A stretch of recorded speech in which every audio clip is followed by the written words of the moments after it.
peixe! Estamos ao vivo aqui com os nossos peixes na roxinha. E o nosso peixe rato podre fez a boa novamente. Mandou o Death Battle. Sim. Que não saiu nenhum ainda. Não saiu ainda nenhum. Isso. Mas a gente já assistiu alguns e vai sair, vai ter o semanal de Death Battle dele. Pô, bom demais, tá? Que ele tá apresentado aqui pra gente. Eu tô 0 e você tá com 2 ou 3. Tô invicto. 2. Tô invicto. Tá invicto e eu tô na merda. Todo mundo que eu falo vai vencer, ele perde essa buceta. Ó, Omni-Man e Homelander. Esse aqui tá difícil, tá? Omni-Man e Homelander. Eu acho que o Homelander vai mamar. Vai mamar? Eu acho que vai. Eu acho que vai ser meio equilibrado, hein? É? Eu vou de Homelander, eu acho. Você vai de Homelander? É. Ah, para! Porque eu acho que ele tem mais poder do que o Homem-Man. É máfia. Ele tem mais variedade de poder, entendeu? O Omni-Man, ele só voa, né? E tem força. Ele não tem visão de calor. Não, nada disso. O não. Capitão Pátria. Mas ele é... Mas ele é forte. bonito. O Capitão Pátria também. O Capitão Pátria é nojento, ceboso. Ah, o Omni-Man Omni-Man não. Chamando a Beth de Pet não é não. Gente boa. Eu literalmente, todos os reacts de som que tem do Omni-Man, eu esculhambo ele, não tem um que eu falo bem. Enfim, vamos lá. Molesta, gente, eu acho que o Homelander vai mamar. Eu acho que nessa. Cara, eu acho que vai ser muito acirrado isso aqui, mas eu vou de Homelander porque ele tem. Então tamo junto, rato. Vamos ver Invincible vs The Boys. BetterHelp and Mint Mobile. Você é meu amor.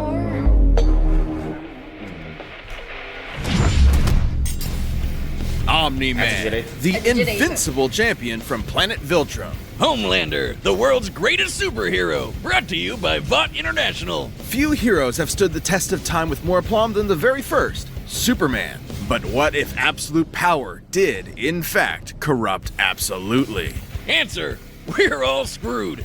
He's Wiz and I'm Boomstick. And it's our job to analyze their weapons, armor, and skills to find out who would win a death battle. Death Battle. Death Battle.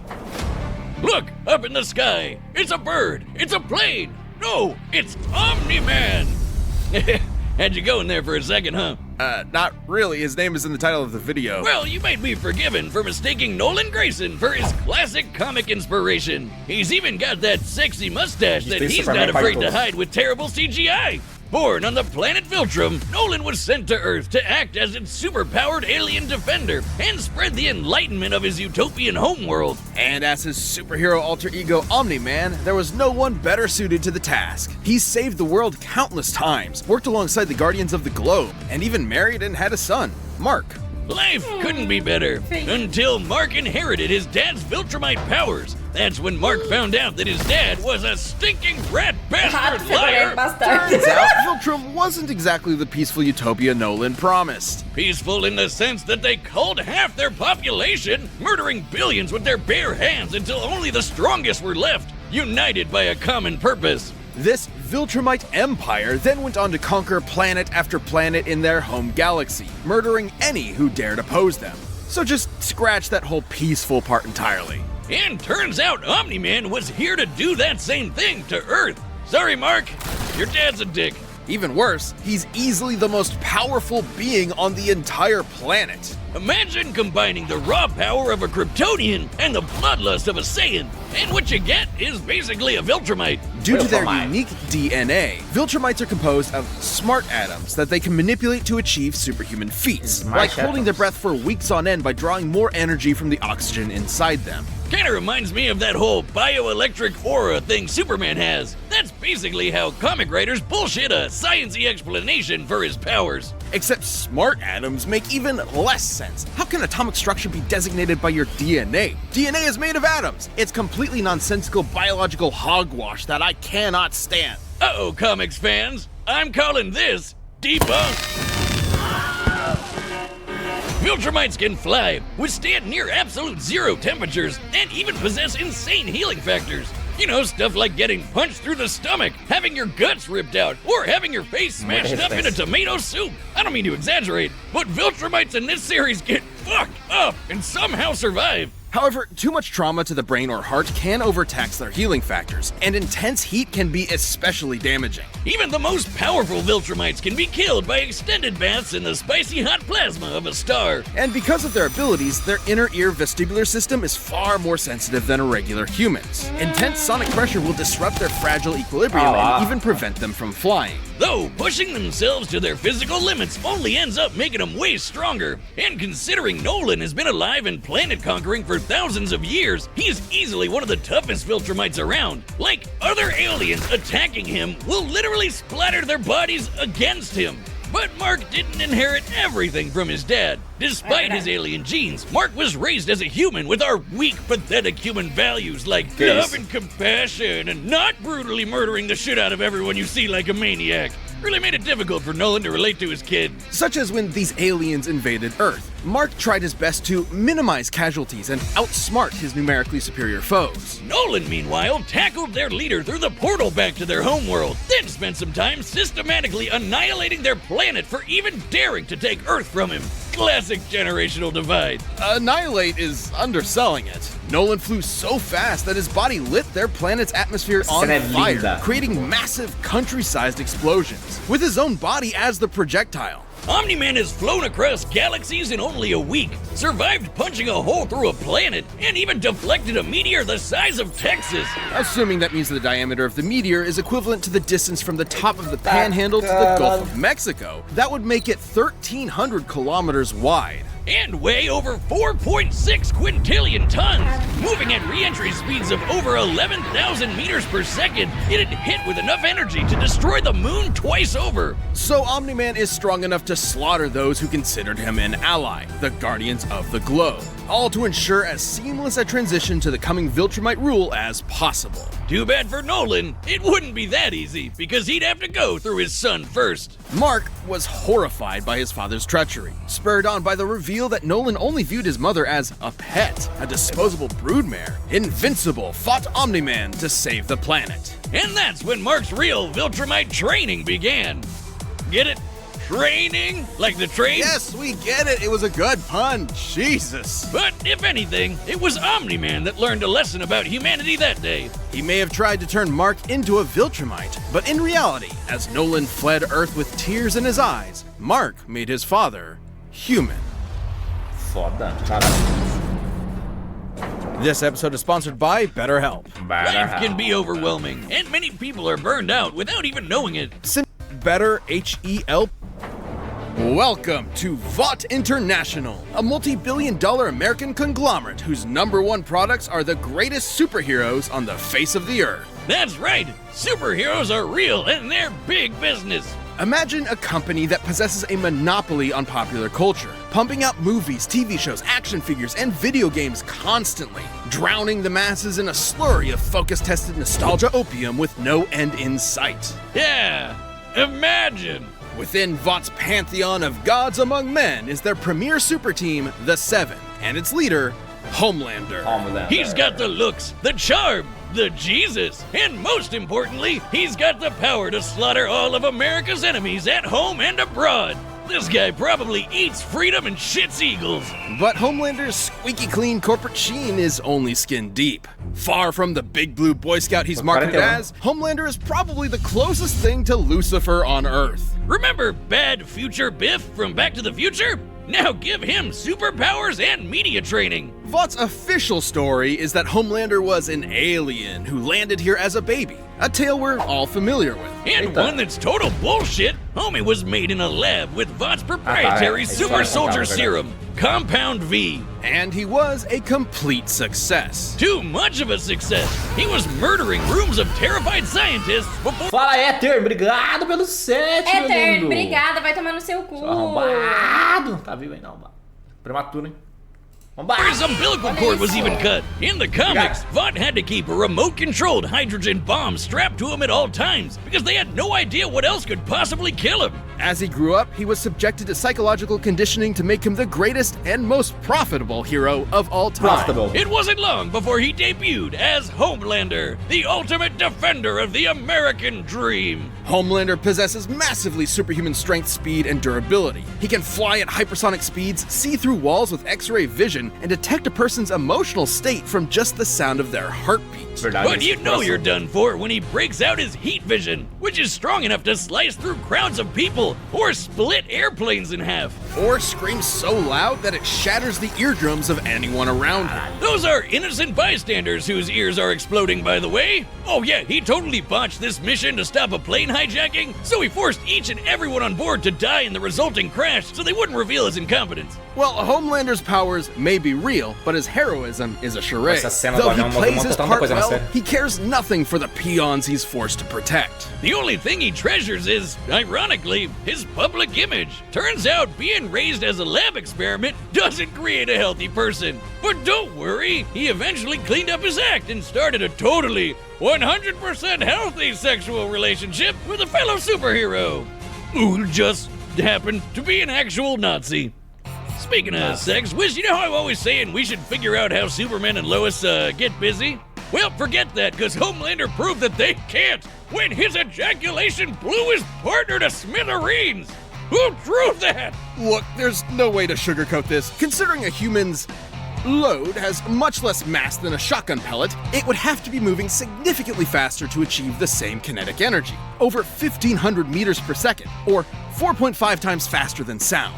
That's right. Homelander can bust a nut faster than the speed of sound. Well, good night, everybody. Ooh, kinda sucks for humanity that they made this dude the most powerful being on the planet and a psycho murderer. That's no exaggeration. Stillwell even commented that Homelander has proven immune to every weapon known to mankind, no matter how powerful. Humanity literally lacks the ability to kill him.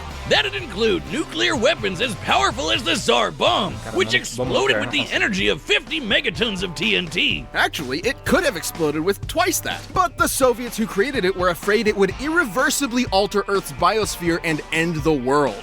That's right, we all almost died. And that's the kind of shit Homelander can shrug off no problem. He's strong enough to throw a jet with one hand and fast enough to outspeed a C4 explosion. Despite being an emotionally stunted man-child, Homelander is still surprisingly cunning and able to manipulate those around him. Though it probably wasn't too smart to piss off the world's angriest limey, Billy Butcher.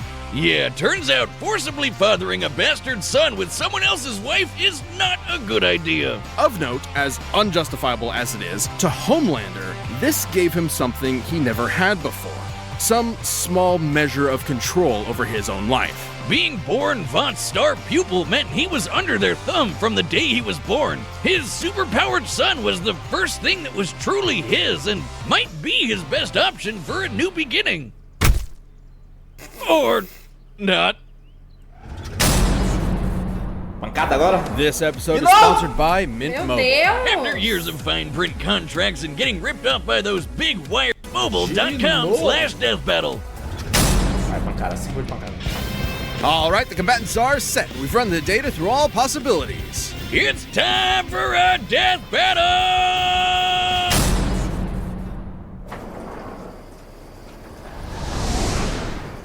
Pensa, Mark, pensa. Howdy, neighbor. Coco? It's warm.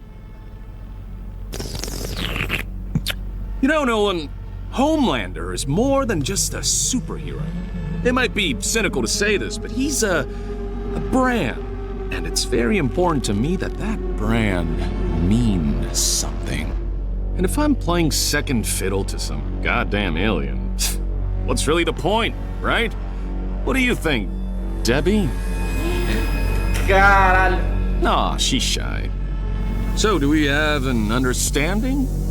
Get the fuck out of my country.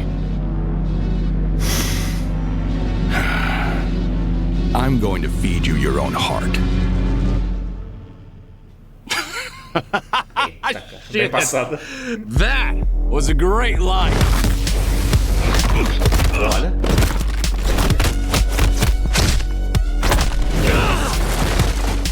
Country? Seriously? I'm not here for your country.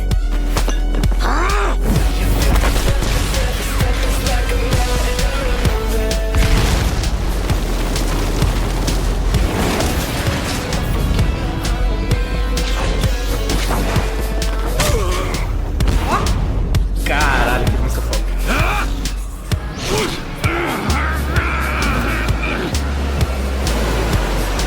Cena clássica, né? Ele é a moto,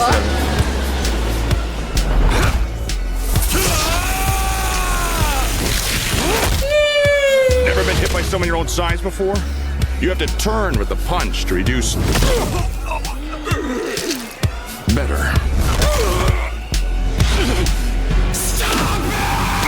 Caralho!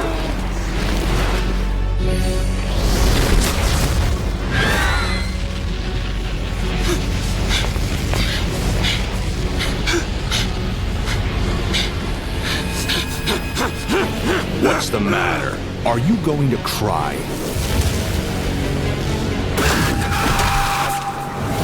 After I'm done with you, I'm gonna blast right that little shit son of yours! This worthless neighborhood! And every goddamn person you know! Caralho! Arrancou mesmo. Mamão! I promised you. Now swallow.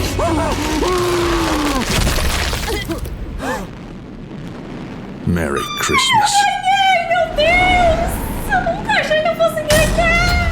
KO! Mamado, filho. If there's a god, it sure seems like he was working out some aggression there. Despite Homelander's dominance within the world of the boys, he's a big fish in a small pond, relatively speaking. Homelander can move faster than sound, while Omni-Man can move faster than light. Homelander can survive a nuke, while Omni-Man can shatter the moon twice over. To be fair, Homelander did have a couple of abilities Omni-Man didn't, like his heat vision. And while Viltrumite healing factors have failed against continuous exposure to the heat of stars, that still took quite a bit of time, and there's no reason to think Homelander's heat vision was anywhere near that hot. Hell, Nolan's tanked heat vision from the superhero Mean Supreme before, who can vaporize people in an instant. Even if it was hot enough, Omni-Man's superior speed would cut him off before he could do any lasting damage. Similarly, despite being able to disrupt his equilibrium with his supersonic screaming, Homelander wasn't strong enough to capitalize on it in any meaningful way. Plus, while Homelander is pretty devious when the situation calls for it, Omni-Man has been fighting and conquering worlds for thousands of years. He comes from a warrior culture based on fighting. Homelander, on the other hand, comes from a test tube and never had to push himself as a fighter because he was always so much stronger than everyone else. And that's the key difference between them. One is a warrior, and the other is a bully. Homelander was never going to give up easy, but Omni-Man's skill, power, and Viltrumite heritage earned him the win. When it comes to Superman knockoffs, Homelander had to eat his heart out. The winner is Omni-Man. A escala do Omni-Man ele é bem maior, né? Death Battle is... Se lascar, pior. Bem maior do que do